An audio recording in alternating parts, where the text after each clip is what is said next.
Welcome everyone to another incredible episode of Bloom with Tina and Kelsey. I'm so thrilled to have you joining me today.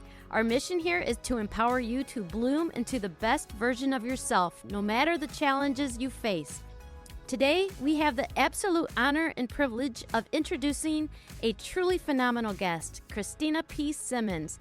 Not only is she an inspiring mom, devoted wife, and talented author, but she's also my writing coach and publisher. Cristina is an inspiring speaker and a passionate occupational therapist rooted in holistic wellness.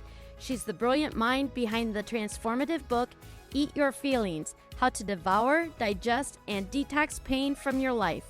In it, she powerfully illuminates the path of healing through compassion and understanding. With her wisdom, she teaches us how to embrace our emotions, nourish our bodies, and cultivate joy, even amid unimaginable hardship.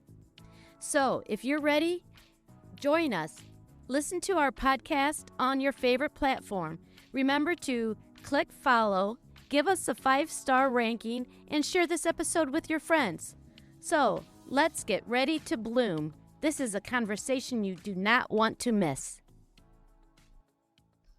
Hello, and welcome back to Bloom with Tina and Kelsey. Hello, how are you? I am great. I am so excited because I am here with Cristina Simmons, and I am going to give a brief introduction. Okay. I met Cristina through a Zoom with Amberly Lago, who wrote Joy Through the Journey, which, have we talked about her book yet? No, we haven't. Okay, haven't talked about her book yet. But Amberly Lago wrote a book, and she had a Zoom call one night, and it was for people who are interested in writing their story. And Cristina was on the call, and Cristina was coming out with her new book. Okay. Called Eat Your Feelings. Okay, so we are honored to have Cristina P Simmons on our show today. Awesome. Welcome. Thank you. So this is so fun. And we were talking before we started recording, but I love how you can meet people through other connections and you just never know who you're going to meet. That's why I love podcasting and being in communities, and it's just so fun. Yeah. And joining all those fun webinars where I love when the hosts give you the opportunity to break out into groups and really get to know other people who are on the call and meet people that way. So yeah, I am excited that Christina's here. So this is my first time actually interacting with Cristina at all. right. Tina came. Did you come home or back from the lake or something? You what did that call at the lake? I came back from the lake. I did the call with Cristina. Yeah, that's at the lake. And you came back from the lake and you were so excited. So excited. She's so cute. I am really looking forward to this conversation. Yep. So Cristina is a mom, a devoted wife, author, speaker, occupational therapist, and very interested with holistic wellness. Yeah. And I want you to tell us more about you and your story. Okay. So Tina's read the book, so she knows all of my deepest, darkest secrets already. But yeah, and the reason that Tina and I connected is because Tina's thinking about writing a book, and that's one of my newer ventures. I just opened a publishing company, so I want to help other women tell their story. And because when you have a story like mine, there was a lot of healing that I had done up to writing the story, but when I actually started writing the book, I realized that there were so many things that weren't healed, and they were very heavy things. And so I want to create a space where other women who have stories like mine, that they can heal through the book writing journey and get their story out into the world. But I'll give you a very short synopsis of my very long life. My husband and I were married very young, at 22 and 23. And we found out early in our marriage that we carried a very rare gene that made very sick babies. And so our first daughter lived for only 3 days. It's due to a rare genetic syndrome. And so we buried her after just 3 days. And then I subsequently had a miscarriage, and then we lost 2 more babies, a girl and a boy. So in the midst of all of that, I became very depressed and anxious, as you could be well aware. Y'all, you both have children. Um, and so we were blessed to adopt, and we actually adopted two girls and a boy, and their stories are miracles in themselves. Our twin girls were born on Christmas Day, but they were born with cocaine in their system. And then our son we found him just months after we lost our little boy, the last child that we had. And then he was diagnosed on the autism spectrum at the age of 4. So that set me on my occupational therapy journey, because it was so hard to find help for him. And we live kind of in a smaller community, and I was going to have to drive an hour any way you went for therapies for him. And one of the first therapies that they recommended was occupational therapy. And I didn't even have any idea what that was at that time. So at the age of 39, with a special needs child, and actually our daughters had trouble in school as well. So they needed extra attention too. But I thought it would be a fantastic idea at the age of 39 with an autistic child and two girls that were still having trouble in school, and me trying to work and my husband working full time to go back to school to be an occupational therapist. And so that was a whole journey in itself. My husband had to play Mr. Mom for quite a long time. And then right before I was supposed to start school, I was diagnosed with cancer. They found a tumor growing from the inside of my femur bone. So then I had to put school on hold, have 2 major surgeries, and now I have a plate and 7 screws in my leg. But very grateful that I have a leg. Amputation was on the table at one point. So I'm just grateful that I got to keep my leg. And I did go on to get my master's in occupational therapy. And then along the way in there, my husband and I had some disconnect because, like I said, I was very depressed and very anxious. I was having panic attacks at one point, and I had not really processed the grief from our biological children when we adopted. And you can imagine adopting twins with cocaine in their system, there was a lot of hustle and bustle. Nobody was sleeping. Like, there wasn't time for processing any grief. We were trying to take care of these babies. And so my husband was unfaithful at one point in our marriage. And so then we had to navigate that as well. And so I just have always thought, like, I didn't go through all of these hard things to not tell my story and to help other people. And I have always loved books. Like, I was a very shy child, and I sort of like put myself into the world of books. That's sort of how I escaped, because I was one of those kids that like never felt like I belonged. I always felt out of place and very awkward. And so I found my place in books, and now I love to read other people's stories. So, like I said, that's a lot of life in a little amount of time there. Yeah, that is.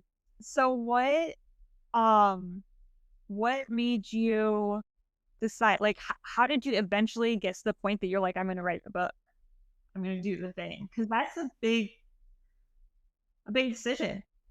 Yeah, so it started with my it started with my dad. I had a very tumultuous, to say the least, relationship with my father, and he was very verbally abusive when I was a child.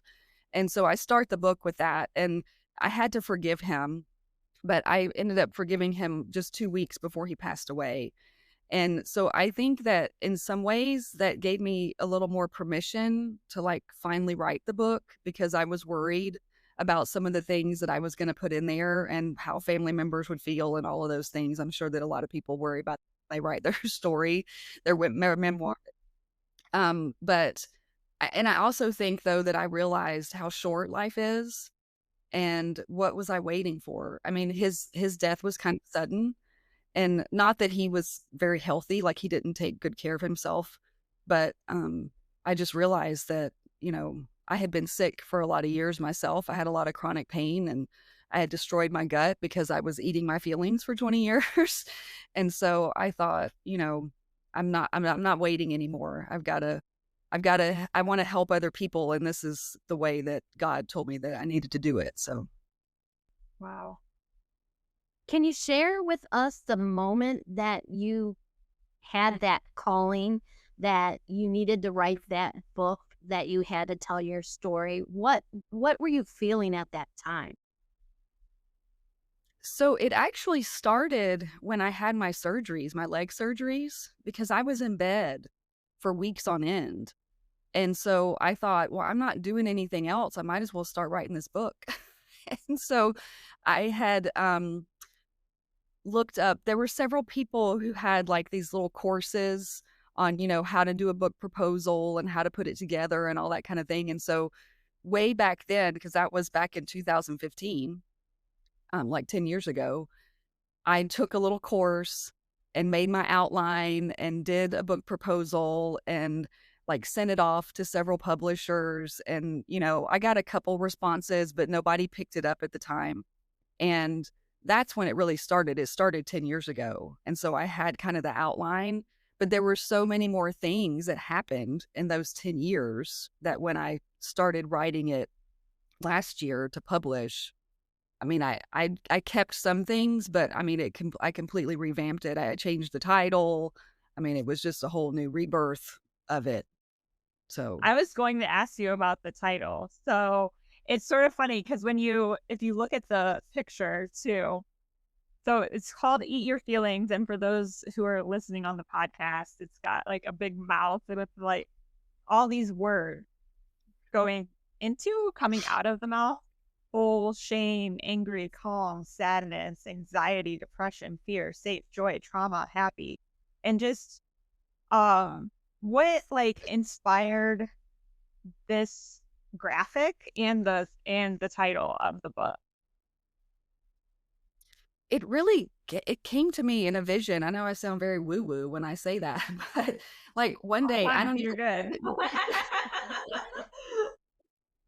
but one day, I don't even remember what I was doing, but I saw this vision of the cover and it had the mouth and like all of the words that I felt like were always floating around in my head, but like knocking off of each other. You know what I mean? Like, and you're right. Like it's like they're going in, they're coming out. Like there's were so many emotions that were going on inside of me at all times that like I felt like this. I don't know. I just saw it, and then I know when I came up with the title, I was in the pantry one day and I started to associate what I was eating with how I was feeling. And I had never done that before, like a couple years ago. And so I was actually standing in the pantry, and I think I had been saying to people for years, well, I just eat my feelings. Like, how you have little phrases that you say all the time and you don't really realize that you're saying them. And then I thought, oh my God, what I've been doing all these years, I've been eating my feelings. And I think I've heard a lot of other people say that. But it's always like a joke. You know what I mean? And I think that this is a really important topic. Like food can be an addiction, just like alcohol, drugs, all those other things. But we take food very lightly. And because, like if you're an alcoholic and you want to stop drinking, you got to stop going to the bars. You got to stop hanging out with your alcoholic friends. You know what I mean? But I couldn't stop eating food. I had to build a healthier relationship with it. I had to learn how to use it to nourish my body instead of, not processing all the trauma that I'd been through. Yeah. Right. I like how each chapter title it's associated with a certain type of food. Yeah. Like It's very clever. yeah, yeah. Like even the first chapter, which you mentioned, is about your father. It's called Bittersweet Dark Chocolate. The autism is gummy worms, no artificial flavors. I love that. And the chapter called Cancer, stale saltine crackers. So Being an occupational therapist, I deal a lot with the sensory system, because the kids that are on the autism spectrum, they're very sensory. And I learned a lot of things from my son when he was diagnosed and then obviously going through school. But we live in a multi-sensory world.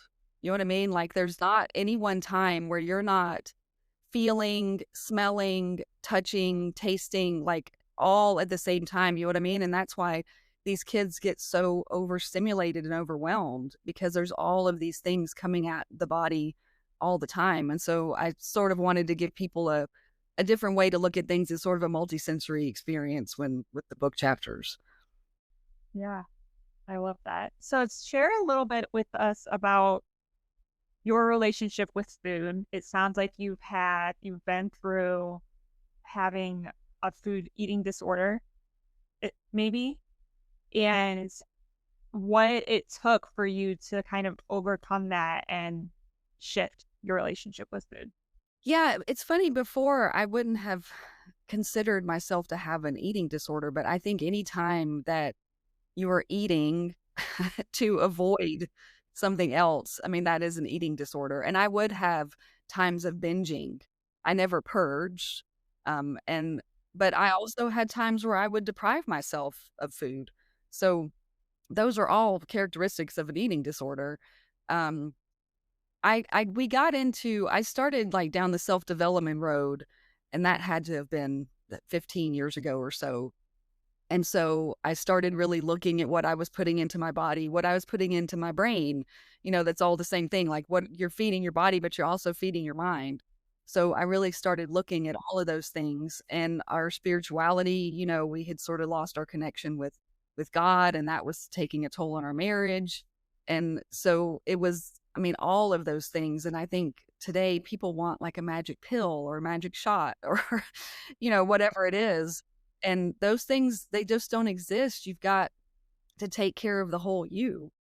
And of course, being depressed, I had gained a lot of weight, which obviously had something to do with my husband being unfaithful. And I just realized that I wasn't taking care of myself.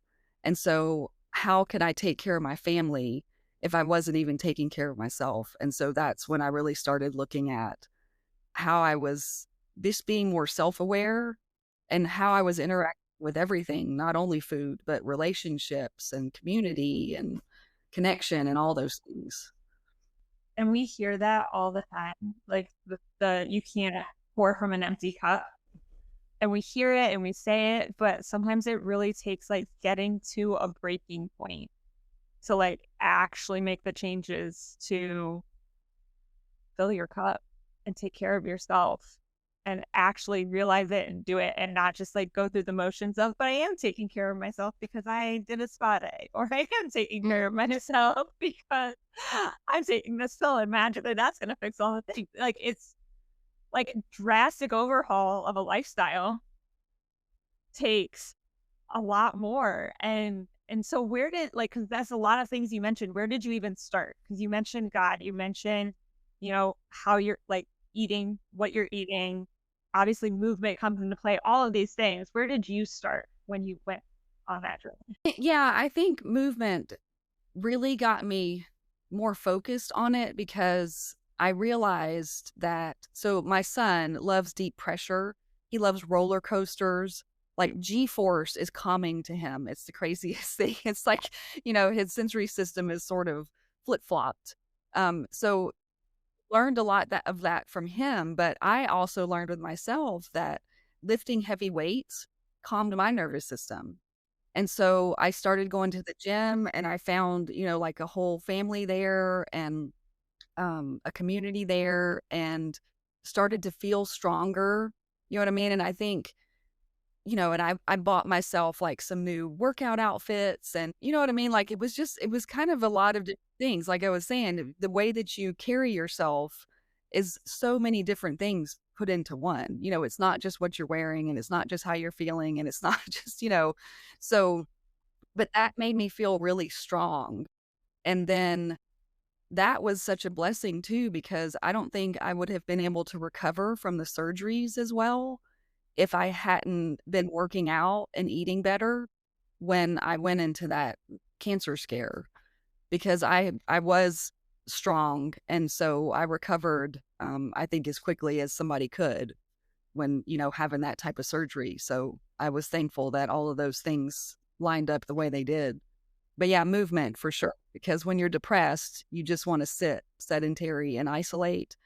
And so out into nature outside, that was one of the things I loved about the gym is our trainer, he does it what they call on the deck. And so we were always outside when we worked out. I mean, we used some of the machines inside, but for the most part, we were like outside lifting weights, which I think was another great thing. Yeah. Yeah, that's awesome. Both such like movement and being in nature combined is Yes. Yeah, it was so like good. yeah, subtle, right? And also on top of that, you mentioned like getting new clothes and feeling good in what you're wearing, which I think also plays into that too. Like it's all the different little pieces um that add up. So When I look back at what I read and through your life, how did you get through all of that turmoil and hardship and grief? You've been through so much in your life. How did you get through all of that? The only answer really is got to be God because there's so much of my life that I was literally on autopilot. Like and I do have regret about that because there's big chunks of like my children's childhood that I don't remember. There's certain times, where they were certain ages where I can even see a picture and I'm like, I don't remember being there. I don't, I was in such a fog and I was in so much pain all the time. And, cause I had like fibromyalgia like symptoms. I was very inflamed. And later down the road, when I healed my gut, which was just last year, I realized that a lot of the things that I was eating, I was having an allergic reaction. So, I mean, I was like literally slowly killing myself and I had no idea. But yeah, there's big chunks of my life that I do not remember. And so I don't know how I made it through a lot of what I did. And it amazes me too. And when you go through the publishing process, you have to read your book like 4 or 5, 6 times, when all the editing.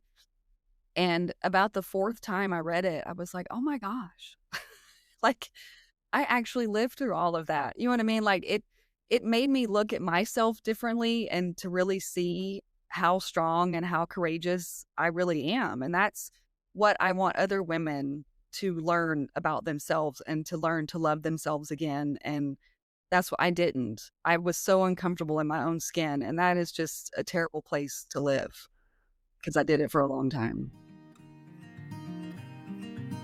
Hey there, Bloom listeners. It's Tina Baden here, and I want to take a moment to share something exciting with you. Have you ever found joy in helping others feel their best? Or thought about how great it would be to boost your own health, energy, or even your finances? If that sounds like you, then I've got something special to share with you. Let's talk about Plexus, their amazing range of products. It's designed to support your wellness journey and help you feel fantastic. From gut health, energy boosters, to weight loss, there's truly something for everyone. And here's where it gets really exciting. If you love sharing what you're passionate about, the business opportunity could be just what you're looking for. I can honestly say that Plexus has changed my life for the better, both through health and finances. Yet, it's more than just a business, it's a wonderful community that supports and uplifts each other. If you're curious and you think this might be a good fit for you, why not join me? It could be fun. Message me at Bloom with Tina and Kelsey on Facebook Messenger.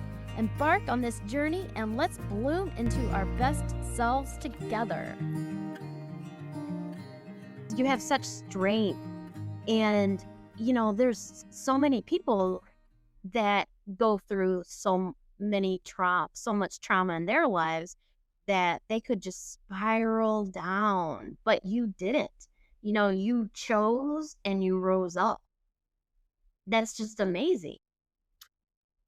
Well, and I think my children had a lot to do with that because, they're always watching what we're doing. You may not think that they're, noticing little things, but they're always watching what you're doing. And I think that was deep down. Like I knew I had to keep going for them.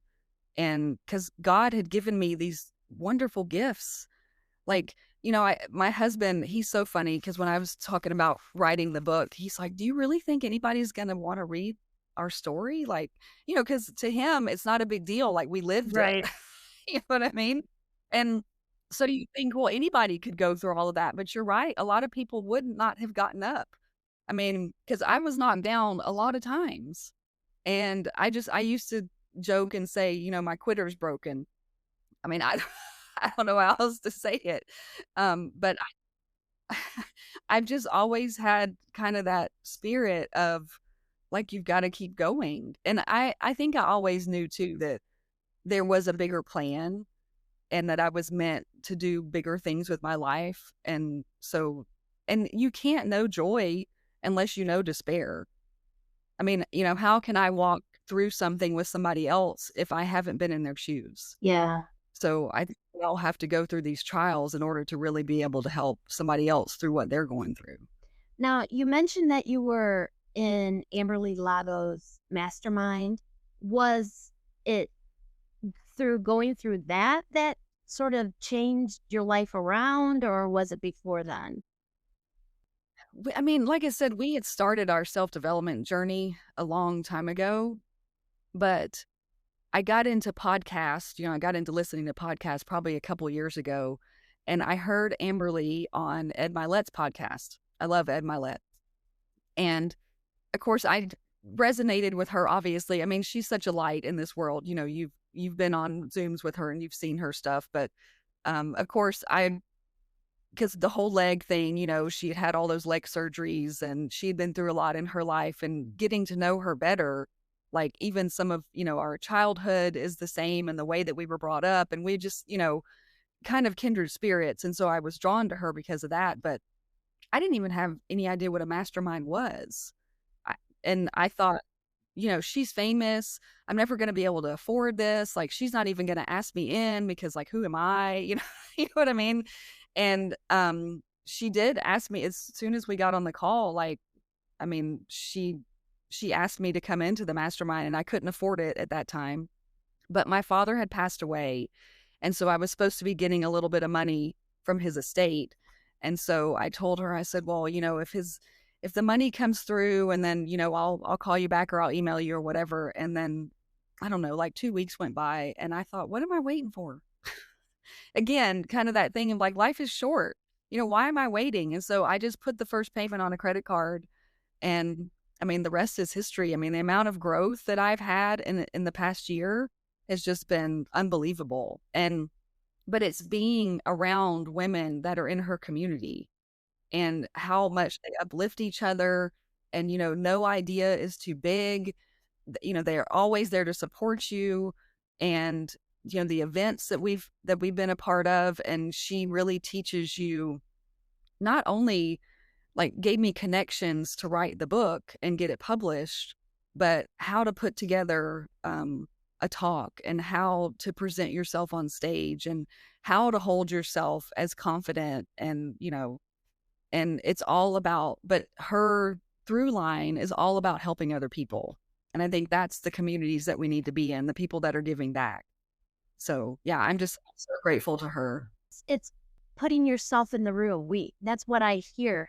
It's like, get out there, get in the room, get to the retreats, get into rooms with like-minded women who support you, who push you, and Yeah. and you grow.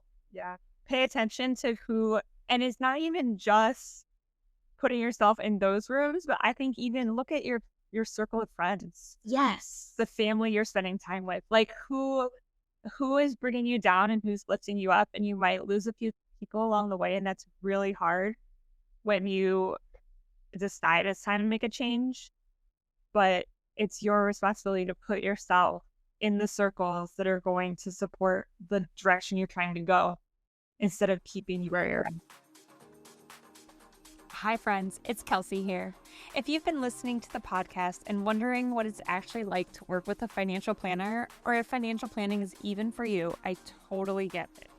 We only touch slightly on that side of my work here, and money can feel like a heavy or confusing topic to dive into. That's why this fall, I'll be sharing more bite-sized tools, insights, and mindset shifts over on my Apricity Financial Planning Facebook page. It's a simple, low-key way to start engaging with your finances.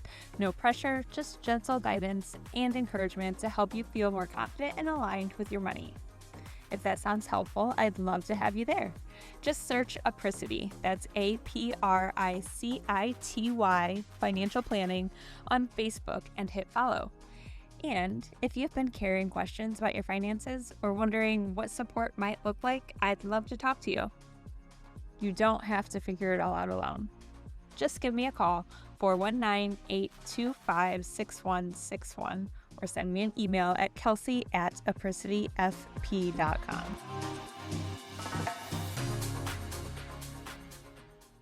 I've had a lot of trouble with that too, some relationships that I had to let go of. And it's not that I don't still love them, but I just don't hang out with them every week. And, I always thought that there was something wrong with me because I had all these big dreams and all these aspirations, and they didn't. And there's nothing wrong either way. You know what I mean? Like, we're just living different paths, and they were in my life first then, and I love them for it, and I will always love them. But yeah, this is the path that God has for me. And so I had to choose that over some of my other relationships, which still makes me sad, but it's how it had to be. Right. Yeah. You're following your dreams and your callings and those God weeks, Yeah, 100%. Yeah. So there's no doubt that this book is going to be helpful for those who read it, but it sounds like it's also been sort of therapeutic for you, just the writing process. For sure. Can you share a little bit? Yeah. So in the program that I've created, I want to get women to, outline to publish in 6 months. And the way that my publisher did it, which I'm going to steal from them, is they have you talk it into Zoom. And so, so you talk it and then copy and paste, pull the transcript and just copy it, paste it into a Google Doc. And that's what I did. And then I edit it from there. But talking it into Zoom, I was talking to me. Like, I was looking myself in the eye. I was going through some of these really hard things. And the hardest chapter was our first daughter that passed away. And, I thought that I had processed a lot of that. And I realized that I hadn't. There were things about my leg surgery that came up that I didn't realize were still there. And so it was very, very healing. I mean, just incredibly healing, the whole process. Yeah. Yeah. Christina, I was telling Kelsey the very beginning of your book. I mean, it's the dedication page. I dedicate this book to Danny, Dory, and Judson, my angels here on earth. Also to my guardian angels in heaven, Caitlin, Caden, and DJ. You all gave me the most cherished opportunity I could have ever asked for, being your mother. And it just grabs you at your heartstrings, and it's like, makes you wonder, what all happened here? And it gets, it gets you really involved in your book. And you can tell by each chapter how it's written just so heartfelt, That's why I just loved it. Loved it. I wanted it to be like I was just talking to a friend. Yeah. And that's the feedback that I've gotten, which has made me so happy. But and I think we talked about this, but I'm an avid reader, and you can see all my books there on the bookshelf. Yeah. But there's a lot of books that I've started reading and I haven't finished. And I didn't want my book to be one of those books, and I wanted people to read all the way through the end. And they read it pretty quickly. Like, even my husband, who's not an avid reader, he read it in like 72 hours. Yeah. And so that gave me a lot of encouragement. And I just started it this week. So yeah, I took it to the lake one weekend and just sat on the pontoon boat, and I have it all highlighted like I do, and I just, yeah, it was That's so great. very good, very good. And I do have to say too, it's great to like read it after Tina and see the parts that you've highlighted because I can recognize like what's resonating with you. It's interesting. I was telling somebody that and they're like, "Oh, you should go through and highlight your parts in pink." And Yeah, I was just gonna say yeah, that. I'm like, you should highlight yours in a different color and then you can do yeah. it back to her. And then, yeah. yeah, So I'm doing a book club right now, and then my church is actually gonna have me lead a small group around the Oh, book, which is yeah, so fun. Yeah. And so and the book club has been really good. Like there's been some really good conversations in there. that's And I couldn't post this past weeks because some of the things were very personal to the girls. mm, And so I told them, I said, I'm not going to post this on social media. This is just going to be for us to have it, in this safe space. So, and I love that too. I love that that I created a space where people felt safe enough to share some of their really dark, deep places of their heart. So, right, that's right. amazing. Do you think you'll do more book clubs? so I've just got it set up for 4 weeks, but I don't know. I may extend it. Yeah, So yeah, and then once I do the small group, if I get like a true outline, yeah. I might do that again. So yeah, it's fun. That would Yeah. be great. That would be really great. Do you have any plans on writing any other books, or what are your plans from here on out? I do think I want to write another book, and I think it needs to be like this self-development journey. Mhm. You know what I mean? Like all of the things that like you have to do scared and you have to do when they don't make sense, and just kind of my journey from the past year of where I started and how I grew. Yeah. So that's kind of my initial thought for the next book. Getting a scoop on that, I'm not really told that to anybody else. I love and it. and you mentioned you're starting your own publishing company, which I Yes. have to announce that Christina P Simmons is my publisher and my Woo! author and my writing coach. So Yes. I am Awesome. so excited to have you. So exciting. Yeah. So Yeah, tell us for about sure. that piece of what Yes. you're doing. What made you decide to start the publishing company? And what is the ideal person you're looking for to come to you as their publisher? So like I said, I loved my publisher. It was a great experience, but there was a little bit of disconnect, and especially the type of story that I have, like I really would like to call in, and I know Tina's got a little bit of a different format that she wants to do for her book, but I love it. It's still going to be so fun to write, and I think we can still put personal things into what she wants to write too. But I really would love to help women who have had trauma in their life, and so I want it to be a space where they can move through that, because being an occupational therapist and doing a lot of this work myself, there's a lot of tools that I used in order to move through when I was writing the book. So I want it to be a very different experience from definitely from a traditional publisher, but even some of the hybrid publishers these days. I want it to be a more intimate space, and I haven't heard of anybody else doing anything like that. And also melding my clinical background with my personal.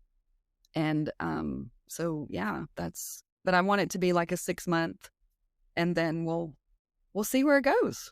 Yeah, that's awesome. So if we have anybody who's interested, how would they reach out to you about the publishing company? So I'm all over Instagram as Cristina P Simmons. I'm on LinkedIn, I'm on Facebook, and I have 2 websites now. Okay. CristinaPSimmons.com, and then the publishing company is Soul Story Collective. And so I sent Tina the link for the new website for that. Yeah, So we will that link gives those some, all in the show notes. Yep. Awesome. We yeah. will put those in there for any other women out there that's interested in writing their story and their first book. Yeah. Join me in Yes. the group. So that I am so looking forward to it. I'm excited to hear more about it as you go through it. 'Cause I'm sure that I'll hear all about Yeah, it the was process along the way. I have to tell you a quick story. Yeah. My parents were over yesterday and my mom came over obviously, and she's like, "What's this I hear about you writing a book?" I guess I missed a reunion this weekend, and she's like, "People were asking me, what's Tina writing a book about? I hope it's not me. Are they going to be writing about me? What are they going to say about me?" You know, they have all these fears that I'm writing about them. Oh, wow. Isn't that so funny? Everybody wants to make it about themselves. Yeah. That is funny. So, yeah, it was funny. Awesome. Well, thank you so much, Cristina, for being here. I will make sure, Tina's going to make sure actually, that we include all of your websites and everything in the show notes. Yes, And then you can find the book on, I assume on Amazon, but maybe also Amazon. It's on Barnes and Noble and Walmart.com. You can find it anywhere, but Amazon's probably the easiest place.